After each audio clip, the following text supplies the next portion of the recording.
Yo les potes, c'est Spanox, j'espère que vous allez bien. On se retrouve aujourd'hui pour une nouvelle vidéo, concernant un nouveau 11 d'une grande équipe d'Europe. Il s'agira aujourd'hui de l'Inter Milan, comme vous avez pu voir dans le titre et sur la miniature de la vidéo. On est parti, let's go.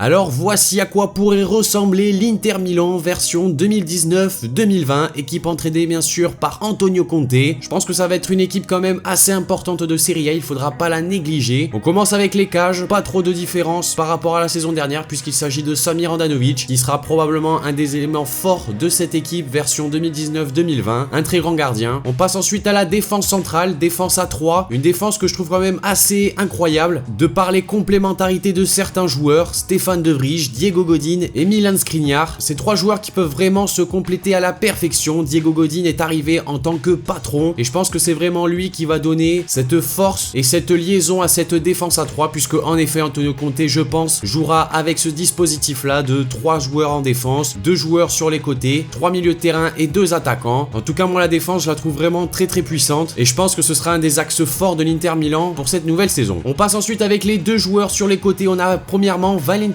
Lazzaro, donc lui il est arrivé très récemment à l'Inter Milan. Le club italien a payé 22 millions d'euros pour ce jeune joueur, donc c'est vraiment le profil de joueur qui plaisait énormément à Antonio Conte, un joueur très offensif qui à la base est latéral droit, mais c'est vrai que sur ce dispositif là il sera plus en tant que milieu droit, mais il faudra quand même qu'il couvre tout son côté. Je sais pas si vous vous rappelez, mais Valentino Lazzaro c'était aussi une cible du PSG à un moment pour remplacer Dani Alves, parti à Sao Paulo actuellement comme vous le savez. En tout cas il a signé à l'Inter Milan et je pense que s'il fait plutôt bien ses premiers matchs de pré-saison, il sera titulaire sans aucun problème. De l'autre côté, on a Asamoah. Alors j'hésitais entre mettre Asamoah et Perisic. C'est vrai que Asamoah a un profil un petit peu plus défensif, donc par rapport à la compo, ce serait plus le Ghanéen plutôt que le Croate. Mais en tout cas, il faut pas du tout éliminer Perisic. Il a totalement la possibilité d'intégrer ce 11 à la place d'Asamoah. On passe maintenant au milieu de terrain où il y a eu quelques arrivées. Donc j'ai mis premièrement Marcelo Brozovic, qui lui reste un élément fort du milieu de terrain de l'Inter Milan. Il sera vraiment très important pour l'équipe d'Antonio Conte. Et à ses côtés, on a premièrement Nicolo Barella. Lui, il est arrivé en prêt payant de 12 millions d'euros, plus une option d'achat de 25 millions d'euros. Donc c'est vraiment une très belle pépite. Je pense que ce sera vraiment une révélation du côté de l'Inter Milan cette saison, puisque c'est un joueur qui pour le moment n'a pas démontré grand chose, mais en tout cas s'il a la confiance d'Antonio Conte, qu'il enchaîne pas mal de matchs, c'est possible qu'il devienne très important dans ce championnat-là. Et à ses côtés, j'ai placé Mathias Vecino, le joueur uruguayen, un joueur également très important au milieu de terrain de l'Inter Milan. En effet, j'aurais pu également mettre Stefano Sensi qui est arrivé sous la même forme que Nicolo Barella, c'est-à-dire via un prêt payant plus une option d'achat. C'est un joueur également assez jeune, il lui faut encore démontrer pas mal de choses, mais un milieu Brozovic, Sensi, Barella, ça peut également être très intéressant pour l'Inter Milan. Même si c'est vrai que j'ai privilégié plutôt Vecino, l'expérience de Vecino pour accompagner Barella et Brozovic au milieu de terrain. En tout cas, ça restera un petit casse-tête pour Antonio Conte parce qu'on pense également à Gagliardini, qui est un joueur qui peut également intégrer ce 11. Et on passe ensuite avec l'attaque. Premièrement, on a Lautaro Martinez. Alors tout simplement, lui, je pense que ce sera un fixe de l'équipe d'Antonio Conte. Ce sera vraiment l'attaquant sur lequel l'entraîneur italien va vraiment s'appuyer à fond. Il a fait vraiment une très belle saison la saison dernière. Je pense que cette année, il va être vraiment très important en attaque. Il va enchaîner pas mal de buts. Donc l'attaquant argentin va être vraiment très important dans ce dispositif-là. Et à ses côtés, j'ai bien sûr placé Romelu Lukaku, l'attaquant belge de Manchester United. Franchement, ces dernières heures, c'est vraiment très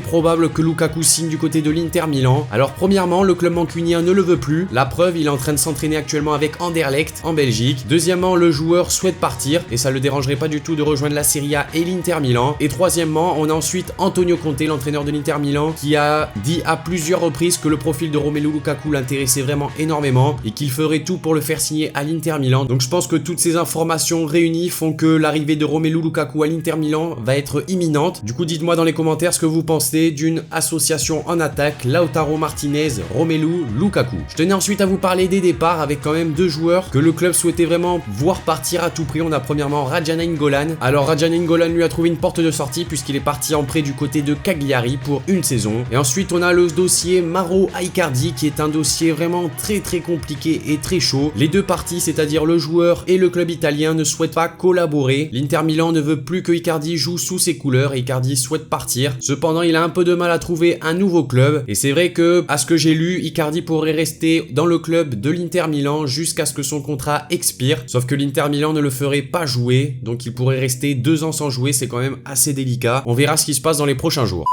Donc voilà les amis, cette vidéo concernant le futur 11 de l'Inter Milan pour la saison 2019-2020 est maintenant terminée. N'hésitez pas à me dire dans les commentaires ce que vous en avez pensé de cette vidéo. Également n'hésitez pas à me noter dans les commentaires le nom du prochain club que vous voulez que je prenne. Lâchez un like si la vidéo vous a plu, abonnez-vous si c'est pas déjà fait. Et moi je vous dis à la prochaine pour une nouvelle vidéo, c'était Spanox. Allez salut tout le monde.